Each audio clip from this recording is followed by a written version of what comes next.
All right, Max Pacioretty, what a show he gave us at Edmonton. He's with Craig Simpson and Scott Oake. Let's go to Rogers Arena. Scott.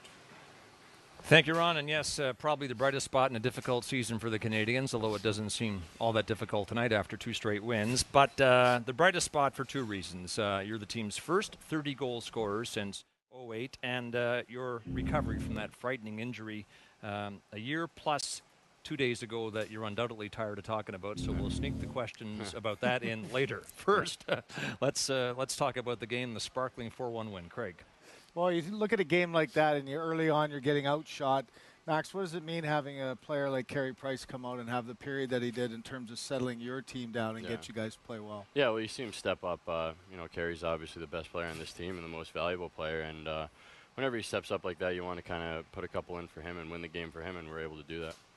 When you look at your team, I know it's been a disappointing season collectively, but here with 13 games left, when you have a game like that you play with so much energy, does it really do that to the team, energize them and get them feeling positive down this little stretch? Yeah, it really does. You know what, tonight I can't remember having that much fun in a long time. And, when you beat a good team like that, the boys have some confidence right now. Everyone's going on the same page, and I think that's why we're successful right now.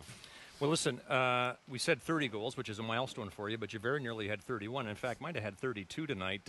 One of them went awry when you were upended heading to the net. That leads to this question. Are you of a mind that there are fewer calls as the season has gone on?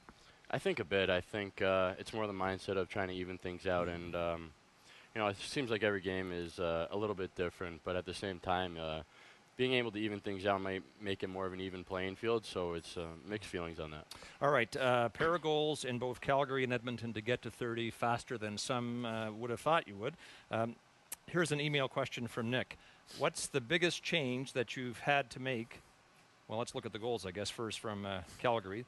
2 there and 2 again in Edmonton. And as we watch them, we'll get into this question. We'll see it in a second. But the question is, what's the biggest change you had to make to become a 30-goal goal scorer? I think, I say a lot, goal scoring is not just a skill, it's a mindset. And I think going to the right areas of the ice and, making the right decisions with the puck. And obviously I've had tremendous help from my 2 line mates, Eric Cole and David Desharnais. They've looked for me a lot and they've helped me out a lot this season. But like I say, I just got to go to the front of the net and, good things happen when you go to the net. Well, you think about perseverance for you, and not just the injury-wise, but throughout your career. How much of a story does it tell when I was looking back on your stats, and you hadn't really scored 30 goals at any of the levels of, the USHL, I guess, maybe before. To get that at the NHL level, what does it tell you about just how focused you have to be going forward in your career? Yeah, it shows anyone can improve their game, and, so much of this game is mental. And like I say, it's scoring goals and mentality. I picked that up from, Mike Camilleri helped me out a lot with that, whether it be shooting or good areas to go on the ice. And you know what, it's something I've worked at so much, I continue to work at, and I'm so interested in, watching some goal scorers. It's I watch a game and a guy like Thomas Vanek is playing. He's a guy I kind of pick out. Habits and instincts. Their habits and where they go on the ice, and I think that's helped me out a lot. How difficult is it, Max, to celebrate the coming out season you've had when the team has struggled so mightily? Yeah, it really is tough. At the end of the day, we want to win games, and I want to help my team win games. And I know a lot of these games I have fallen a little short in terms of helping them win the game. So whenever we get a win like last game or tonight, it makes it so much more rewarding. So put a number on it. Would you give 5 back, 10 back? A year ago, you were laying on the ice at the Bell Center with everyone in the building concerned for your career, if not your life. And I realize that I'm not doing a very good job of sneaking the questions in like I said I would. But after some initial anger, you decided to forgive Zdeno Chara for that hit and move on. How much inner peace did that bring? Yeah, it absolutely did. He was nice enough to reach out to me, and obviously that showed that he was, concerned about me. And forgiveness is obviously something I've learned a lot about through this situation. But, at the same time, just being able to put in my past was, probably the biggest thing for my development and moving forward. I've heard you talk before about your faith, and obviously your forgiveness is a big part of that. But how much is just having confidence in yourself that you could overcome anything that comes your way? That's exactly how I look at it. That's how I rate my success, is based on the fact that overcoming adversity and overcoming these tough situations at the end of the day will make me a better player and a better person. And right now I'm taking things one day at a time, hoping to become a better person and a better player. You had said to Elliot Friedman in an Inside Hockey feature he did with you in October, I believe, that you didn't want to be remembered as the player who was hit by Zdeno Chara. Yeah. You wanted to be remembered for being a good player, and I would suggest that 30 goals. You've done that this year. It qualifies you as that. But is it still a concern that that's how you'll be remembered? Yeah, it really is. You know what? If I have a bad season next year, they'll say, you know, he never fully recovered from the hit. They'll forget about this season. So I know this is a long road, and I know that I have to keep getting better every day. But you know, like I said earlier in October, I don't want to be remembered for that. I want to, you know, be a big part of the Habs organization. I hope to do that for years to come. Max, you know how quickly things change within a team and lines seem to be juggled an awful lot, whether you're winning or you're losing. Maybe talk about the chemistry that I know David Desharnais did not play tonight, but you, David, and Cole have had together. You seem like you really read each other well. And how long does that take to come together as a unit? Yeah, you know what, I've played with Davey for bits and pieces of 4 years, and, you know, from the first time we played together, we've had great chemistry. And I've never heard someone say they didn't have great chemistry with him because he's such a good playmaker. But at the other end of the stick, Eric Cole is a player I want to be like. I want to model my career after him, and there's no better way to do that than to play with him and, you know, learn from him. And I tell people also the biggest thing about our line is there's no egos on the line. We're able to, you know, tell each other the truth and, you know, maybe give it to one person if we're not going, and, you know, we want to be better for each other. Are you learning that that communication without saying anything on the ice? I mean, Yeah. it's pretty exciting when you start to feel like that as a line. Yeah, absolutely. You know what? If Davey strips someone with the puck, goes in on a breakaway and scores, we're so happy for him. It's not like, oh, I wish I got a point there.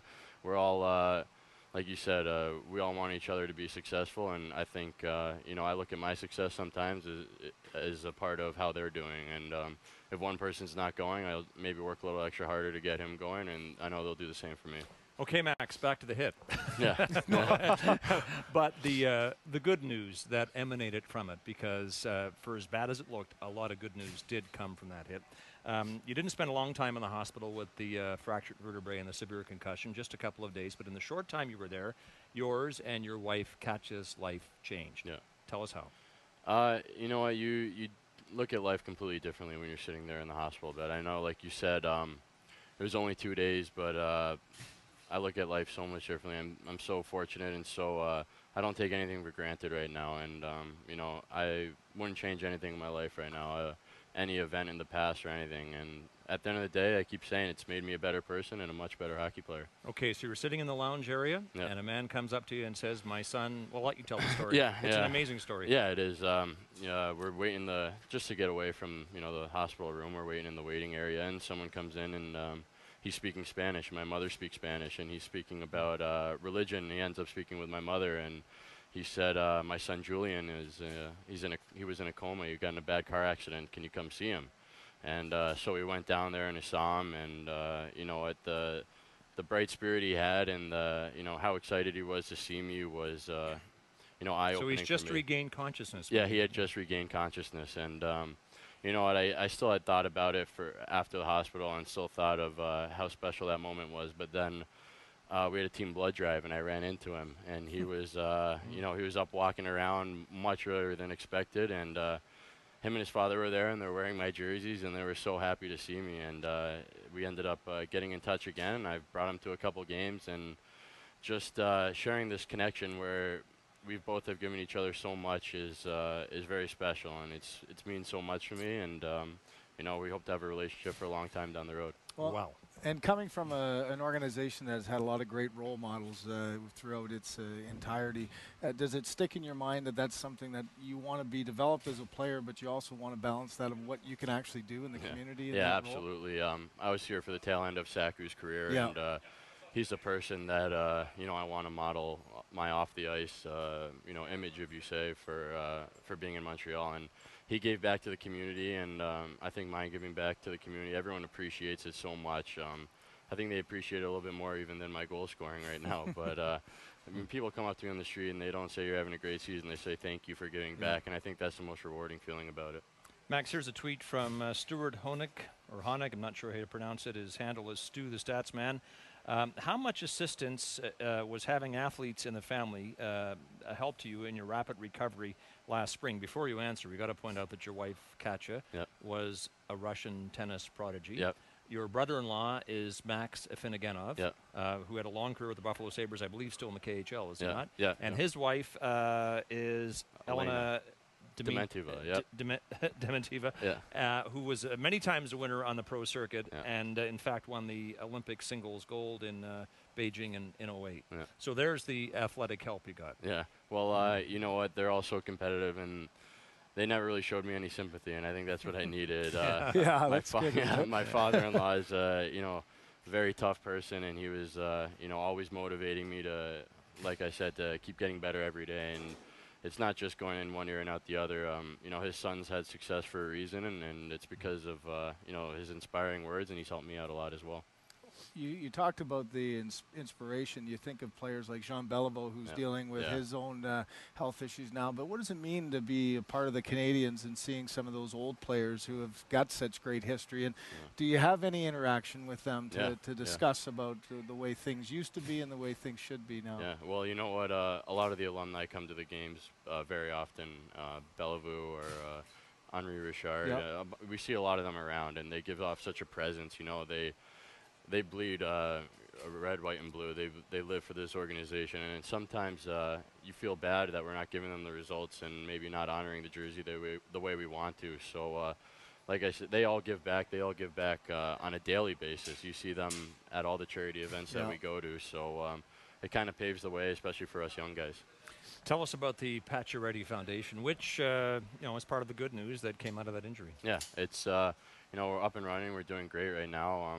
We're trying to raise money for this special MRI machine that can give us some answers to brain trauma. And with concussions being such a hot topic right now in both hockey and in the real world, it's hopefully going to be the changing factor in concussions. You and Katya held a big-time gala in downtown Montreal last month that raised, I think, over $100,000 towards that cause. So clearly it was successful. Who was all there, and how did it work?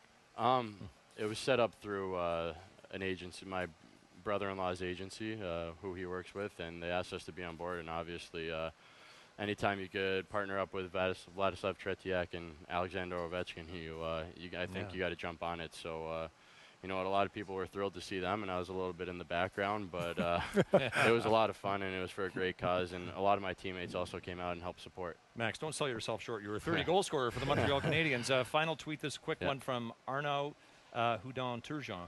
Ask Max who's better at tennis, he or his brother-in-law, Max Afinogenov. He's actually a lot better than me. Not even close? No, it's not even okay. close. I try to play now, but he warmed her up a couple of times, I think, in the U.S. Open, so he's way out of my league. Oh, that's just no minor talent there. Max, thanks for your time. Appreciate you joining us. I appreciate it. Appreciate it, Max. Thanks Good luck. All right. Max Pacioretty, the Montreal Canadiens.